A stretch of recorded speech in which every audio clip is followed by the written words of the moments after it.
Alright guys, so a little bit different video today. We've got a tool video as you can see. But this is a little bit different because this is a flea market used tool haul.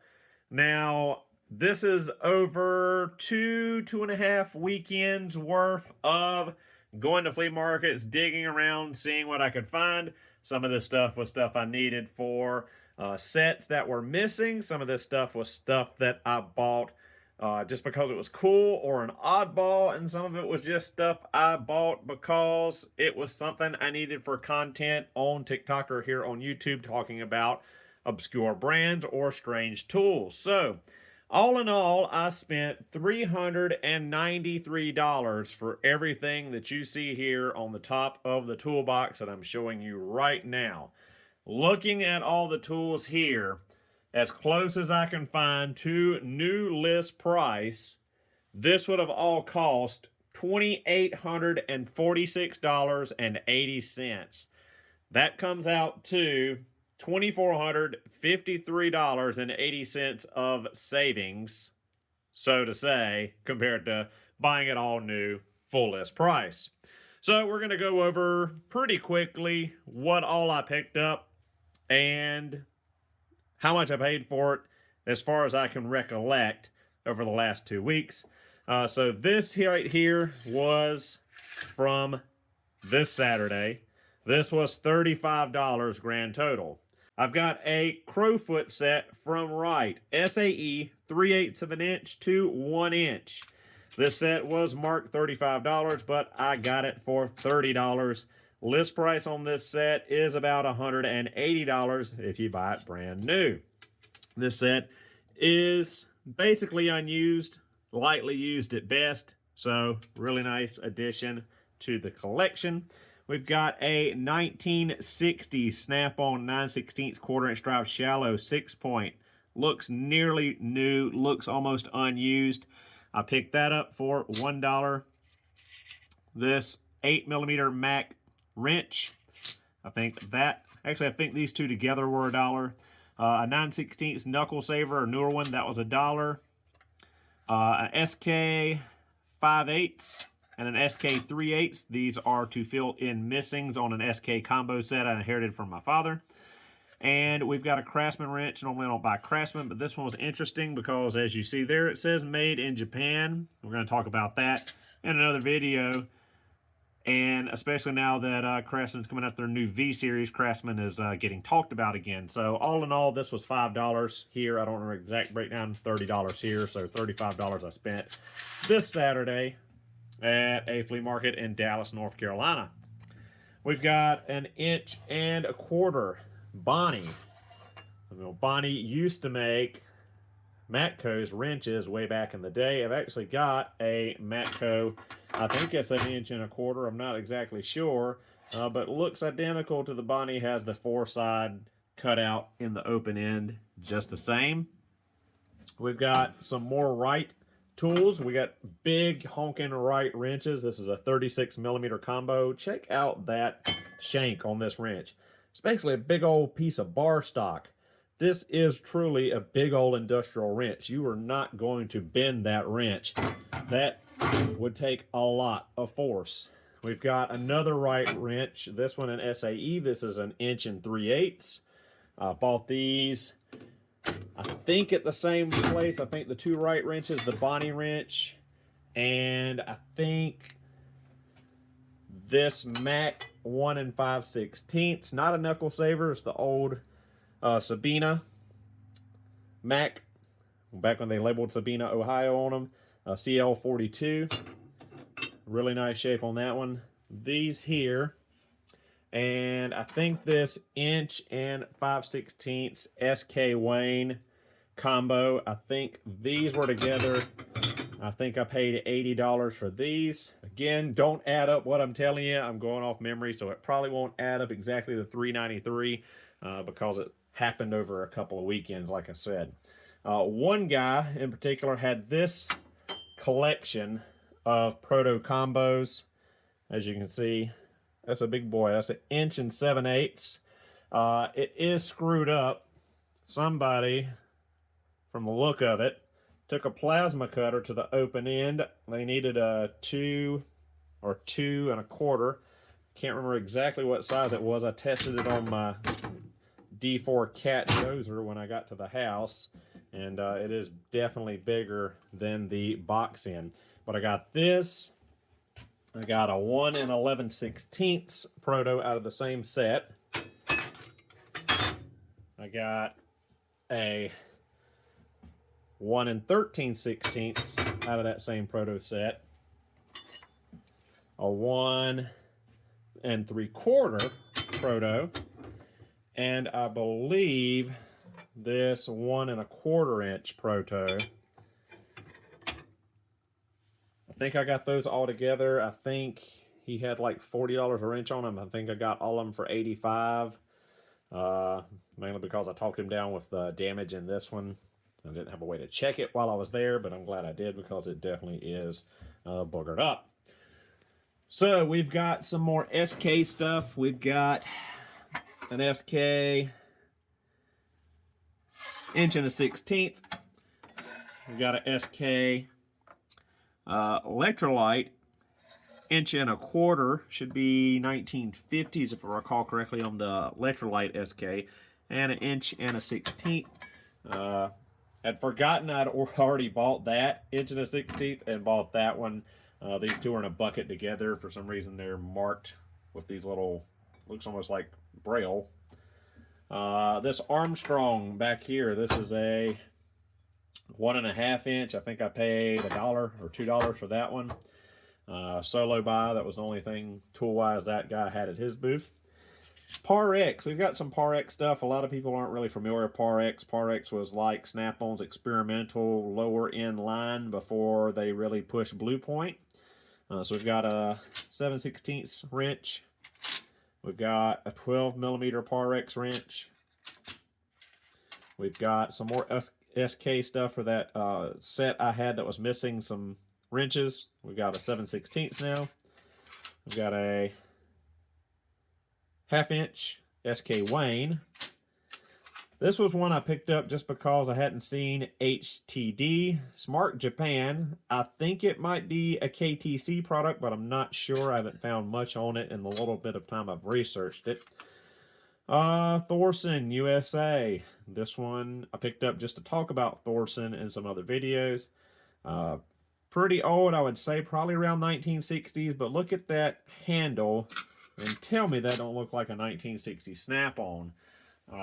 And just to compare, I've got a 1960 Snap-on here, and we can see that design is very similar in casting. We've got this big boy SK 1 11/16, 12.75 inch socket. Picked it up because it was like 50 cents, and why not get some big 3/4 sockets, whether I'm going to use them or not. It's just cool to have around. Plus the knurling on it, I think that's got some age on her.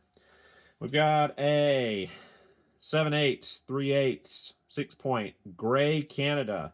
Had some people on TikTok ask me about Gray Canada, so we picked up that socket just to have some gray stuff to talk about. We've got a PROTO 3/8, 12-point 3/8. We've got a full set, although I'm lacking a couple. It's not a full set. There's a few missing. The 8, the 10, and the 12, if I recall correctly, of Vera sockets, E-Torx, but made in Germany. Most all Vera stuff now is made in the Czech Republic or Taiwan or somewhere else. Not much of it is made, if any of it, in Germany anymore. So I thought that was cool, seeing Vera stuff that was actually German made. We've got another PROTO socket.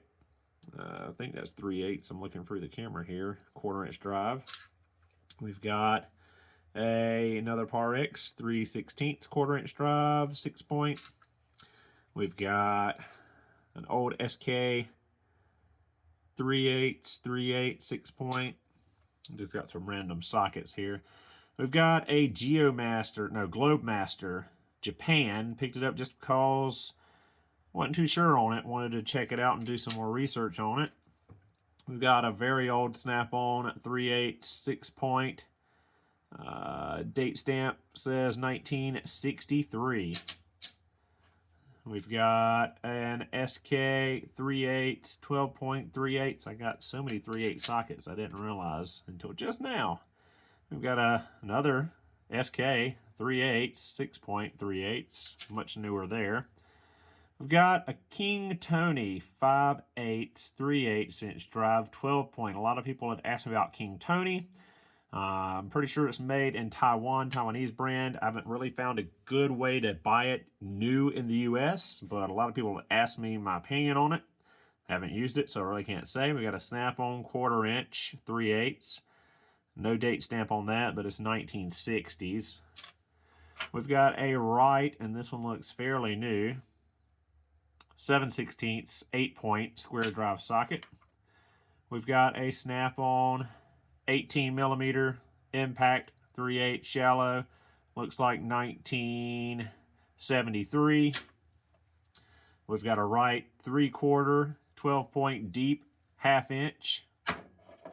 We've got a Mac deep 14 and deep 22mm 1/2 inch drive impact. We've got a Hinsdale or Hinsdale SR40, not sure the size, I don't think it was stamped. Another old brand, I just happened to see, picked it up just for the sake of having something. We've got another Bonnie, we've got a 5/8 combo. We've got another Armstrong, this is a 7/8, 3/4 double open end. We've got some Blue Point Supremes. I wish I could find the whole set, and this is going to be on my list of things to look out for now at the future estate sales and flea markets. Says the Made in USA old Blue Point. I think that's 1954 going off the top of my head. I don't have my snap-on date chart in front of me, but we've got an 7/8, 3/4, and then we've got the 11/16, 5/8, and I think that's 1958 date stamp on that one. So some there to start filling in a collection. And to the home stretch, we've got some wrenches falling, making noise. We've got a Proto 1 1/16 and 7/8 double box end wrench. Looks like it's fairly new. We've got this no-name brand speed wrench, patented USA. Thought those were cool because I'd made the videos in the past about the snap-on speed wrenches, so I thought we'd grab those and take a look at those. We've got a Fuller wrench. Most people probably haven't heard of Fuller, but if you look here, KTC Japan. So picked it up just because I like KTC. I like Japanese tools, and to see a tool, a vintage tool, sold in the US that was made by KTC Japan. So we got 11, what was that, 11/16 and a 5/8, which is also funny. They're making SAE sizes when Japan is mostly metric. We got a few German tools. We've got a Mercedes-Benz 1917. Can't remember the manufacturer. Walter on that. We've got this one I picked up just because. It is a Proto 9/16 welded to a Cornwell 3/4. A little zombie double box, double open end wrench, something I thought was really cool. Half Proto, half Cornwell. We got an Allanite. This is another Japanese-made tool. I had some Allanite sockets, but I didn't know much about Allanite. It's a 5/8, 3/4. We've got a snap-on. We lucked up on a couple snap-on items. 1/2 inch, 7/16. 1960s vintage, but no date stamp after the USA on that one.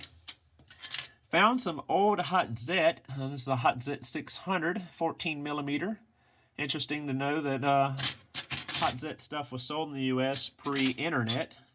And we've got another Hot Zet. This is a 450 series, a 9/16 1/2 inch double open end. Neat to find some old German tools at the flea market in South Carolina. Who would have thunk it? We got a BMW 1312 made by Heiko. Heiko is another German tool brand. We haven't really talked about. Mostly I'll talk about Hazet and Stovilla and Vera and Knipex and all the like. We've got another Mercedes, a 1317 double open. Again, stamped Walter. And this one, Western Germany, so we can know it's got some age on it. Got another snap-on. This is a double box in, short, 3/4 and 5/8. Focus up camera. No date stamp on here, but this looks like 1960s vintage. Rounding out, we've got an SK Electrolyte, 7/8, 13/16 double box in.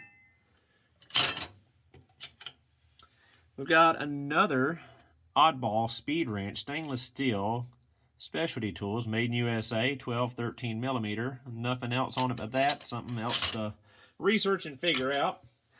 We've got a Ghidorah, 1-inch, India. Found a lot of Ghidorah India. Haven't really found any Ghidorah German tools at the flea market. There is now classic Ghidorah, a Ghidorah Blue, and Ghidorah Red. Ghidorah Red is mainly the Indian stuff, Indian manufactured stuff, and Ghidorah Blue is still overwhelming majority, as far as I know, still German made. We've got a True Craft 2122 double box, made in Japan. I need to do some more research on True Craft, see what the deal is with that. We've got Ash Tools Asahi Japan 9/16. And again, crazy finding these Japanese tool manufacturers. Standard stuff that's vintage and stateside, pre-internet. Rounding us out, we've got a Blackhawk Armstrong 5/8, 25/32 double open, USA made. Last but not least, we got this little booger I could not pass up on. Most of you on this channel know what that is. That is the stamp of Fuji Heavy Industry. We got a 12-14 double open in. I assume this came in an 80s model or older Subaru factory toolkit, but I don't know off the top of my head. Any of you guys know anything about anything I've showed you here, anything about this wrench, or anything else you think's cool? Leave it in the comments. Let me know. This is going to be a good addition to the Sandbars toolkit because the factory wrench to take the spare tire down was missing. So now I've got a genuine Fuji Subaru wrench to put in that toolkit. And I don't think it was $1. So, yeah. Big, huge haul. Again, paid $393 for all of this. List price, $2,846.80. Just a cool little tool haul from the flea markets. Don't discount used tools. Don't discount flea markets, yard sales, estate sales. You can get some great deals. I can't even talk right now. You can get some great deals on professional tools. A lot of guys talking about, oh, Snap-on, Proto, Mac, SK, etc. All that stuff is too high priced. I'll just go to Harbor Freight. I don't care if it's a Chinese tool. This stuff is old. This stuff has been around for many, many decades, and here it is, still able to work, still usable. So don't discount finding good USA-made, German-made, Japanese-made tools used at places like flea markets, estate sales, and yard sales. So hope you guys enjoyed this odd little, not normal for the channel video on what I picked up at the flea market. Thank you guys so much for watching. Hope you enjoyed. I'll see you in the next one.